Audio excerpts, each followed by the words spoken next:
प्रिय मित्रों नमस्कार।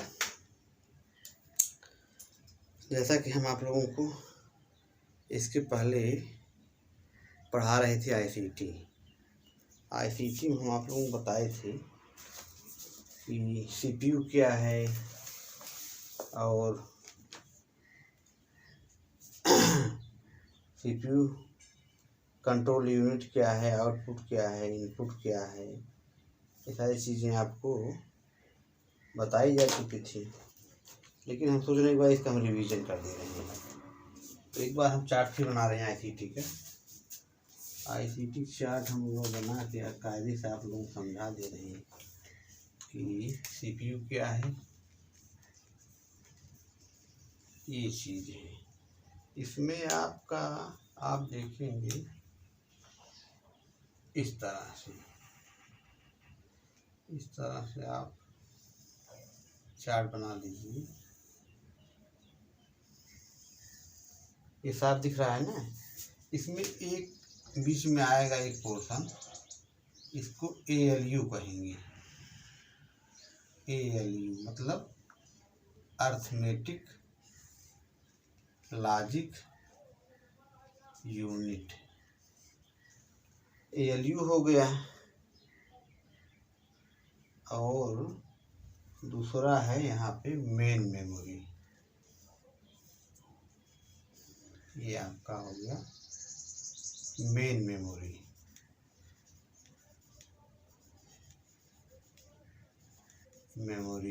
ये हो गया। ये दोनों जो है आपसे जुड़े हैं किससे,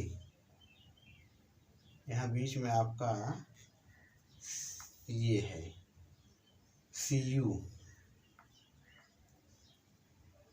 ये दोनों CU से निर्देशित होते हैं। कौन कौन? ALU और मेन मेमोरी। ये आपका आ गया बीच में ये CU, तो इसको भी ये दिशा निर्देश दे रहा है कंट्रोल यूनिट। और इधर आपका आ जाएगा आउटपुट यूनिट।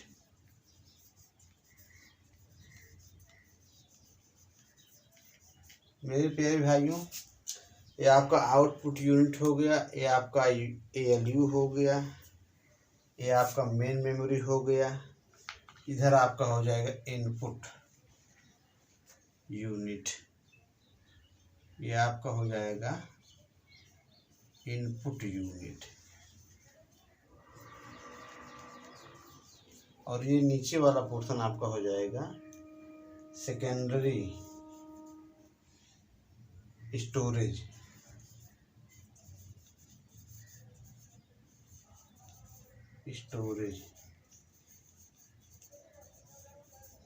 मेरे प्यारे साथियों, एक एक करके हम बता दे रहे हैं किसका क्या कार्य है। जैसे ALU है, ALU काम क्या है? यह यूनिट डेटा पर अंकगणितीय क्रियाएं जोड़ घटाना गुणा भाग।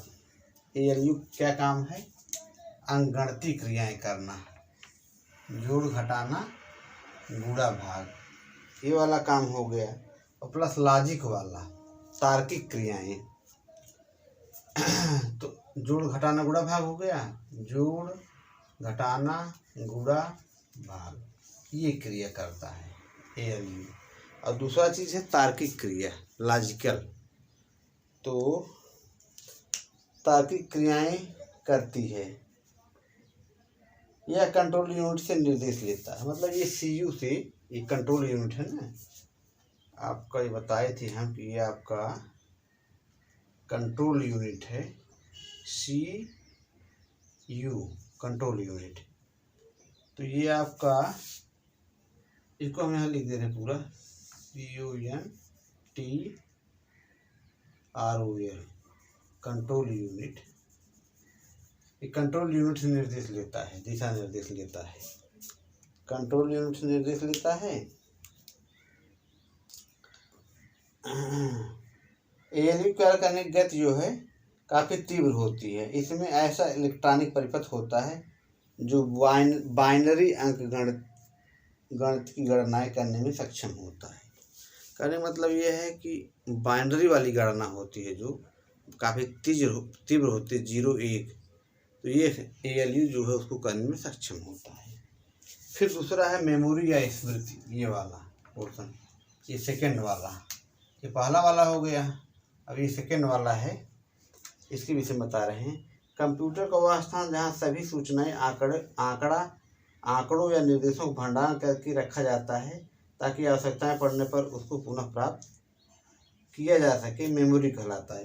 कहने मतलब ये है कि ये भंडारण वाला स्थान है, कोई चीज़ आपको रखना है इसी में जाके आप रख लीजिए। मनुष्य में कुछ बातें याद रखने के लिए मस्तिष्क होता है, जैसे ब्रेन होता है, वैसे ये मेमोरी है। मनुष्य में कुछ बात ये हो गया, यह मेमोरी CPU का भिन्न अंग है, इनका वर्णन अलग। मतलब ये कहने मतलब ये है कि ये CPU का एक अभिन्न पार्ट है मेमोरी, क्योंकि कंप्यूटर का ब्रेन CPU ही माना जाता है, तो ये मेमोरी जो है ये CPU का एक भाग है। फिर तीसरा चीज़ आ गया आपका कंट्रोल यूनिट, ये वाला पोर्शन। कौन वाला पोर्शन? ये वाला। इसको हम एक घेरा और लगा दे रहे हैं। मेरे प्यारे भाइयों, ये आपका कंट्रोल यूनिट हो गया। तो यह हार्डवेयर की क्रियाओं को नियंत्रित और संचालित करता है तथा प्रोग्राम को क्रियान्वित करने के लिए निर्देशों को मेमोरी से प्राप्त करता है। यह हार्डवेयर की क्रियाओं को नियंत्रित संचालित करता है तथा प्रोग्राम को नियंत्रित करने के निर्देशों को मेमोरी से प्राप्त करता है। यह मेमोरी और ALU के मध्य डेटा के आदान प्रदान को निर्देशित करता है। मतलब ये ALU और इसके बीच में मेमोरी और ALU दोनों को डेटा को निर्देशित करता है। ये हार्डवेयर वाला पार्ट है, हार्डवेयर की क्रिया को नियंत्रित और संचालित करता है। ठीक है। निर्देशों को विद्युत संकेतों में परिवर्तित करके यह उचित डिवाइसेज तक पहुंचाता है। तो ये हो गया आपका पोर्शन ख़त्म। अब बकिया ये आउटपुट इनपुट ये सब हार्डवेयर पार्ट है।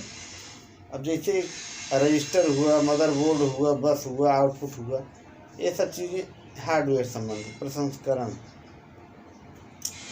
तो रजिस्टर CPU के भीतर उच्च गति विशेष प्रयोजन वाली स्मृत इकाइयाँ होती हैं जिनको रजिस्टर कहा जाता है। यह रजिस्टर महत्वपूर्ण प्रोग्रामों को निष्पादन महत्वपूर्ण भूमिका निभाता है। इनको लघु सूचनाओं के भंडारण के लिए प्रयोग किया जाता है। रजिस्टर को मदरबोर्ड जो है कंप्यूटर का आंतरिक पोर्शन होता है। यह कंप्यूटर का मुख्य सर्किट बोर्ड कहते हैं जिस पर CPU स्मृति स्थापित रहता है।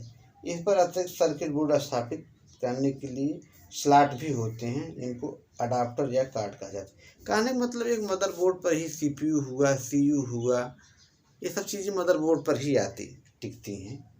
तो CPU के भीतर उच्च गति विशेष प्रयोजन अच्छे हो गया, इसमें ये हो गया, तो जिस पर CPU स्मृति स्थापित रहते हैं तो वही मदरबोर्ड है।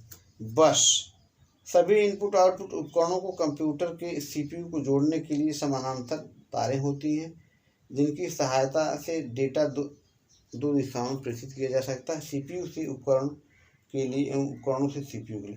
कहने मतलब बस जो है CPU से एक बस नहीं, बस कहा जाता है।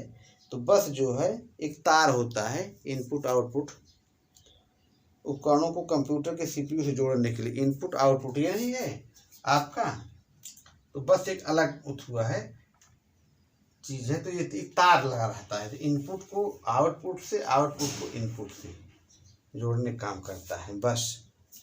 तो कंप्यूटर की स्मृति एक टॉपिक है, कंप्यूटर की स्मृति।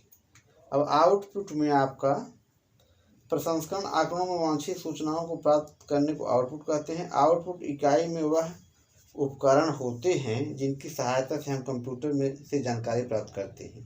यह कंप्यूटर और उपयोगकर्ताओं के बीच कड़ी का कार्य करते हैं। आउटपुट डिवाइस कंप्यूटर की आउटपुट को उपयोगकर्ताओं द्वारा समझी जा सकने वाली भाषा या रूप में लेकर आते हैं। ये कई प्रकार के होते हैं, monitor, printer, projector, sound speaker इत्यादि, ये सब आपके आउटपुट हैं।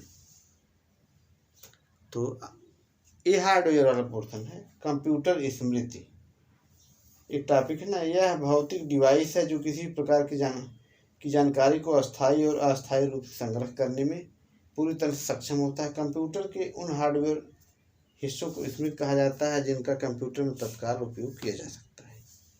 तो मेरे साथियों, इस तरह से आपका पहला लेक्चर समाप्त हुआ ICT पे। दूसरा लेक्चर जो है होगा वो मेमोरी को लेकर के होगा। मेमोरी में जैसे मेमोरी में 2 पार्ट हो गया। नंबर 1 है प्राथमिक मेमोरी, नंबर 2 है द्वितीयक मेमोरी। अब प्राथमिक मेमोरी में आपका अस्थाई, कैश, अस्थाई। अब अस्थाई में आपका रैम आएगा और स्टैटिक रैम आएगा, और अस्थाई वाले में राम, प्राम, ईप्राम और ईप्राम ये सब आएंगे। कैश सब मेमोरी में प्राथमिक वाले में आएंगे। द्वितीयक वाले में आपके floppy disk, hard disk, magnetic tape, CD RAM, DVD, pen drive, मतलब जो पेन ड्राइव वगैरह होती हैं ये सब द्वितीयक मेमोरी हैं। फ्लॉपी डिस्क, हार्ड डिस्क जो कंप्यूटर में लगा रहता है ये सब। मैग्नेटिक टेप, CD RAM उसमें लगा नहीं रहता है लैपटॉप वगैरह में, हार्ड डिस्क वगैरह, तो ये सब द्वितीयक मेमोरी है, सेकेंड मेमोरी। और प्राथमिक वाले में आपका रैम आएगा, रैंडम एक्सेस मेमोरी। और अस्थाई वाले में आपका अस्थाई जो होगा वो राम आएगा, रीड ऑनली मेमोरी। तो इसमें जो है आपका ये सब टॉपिक अब बाद में बताया जाएगा। इसी के साथ मैं अपनी वाणी को विराम दे रहा हूँ।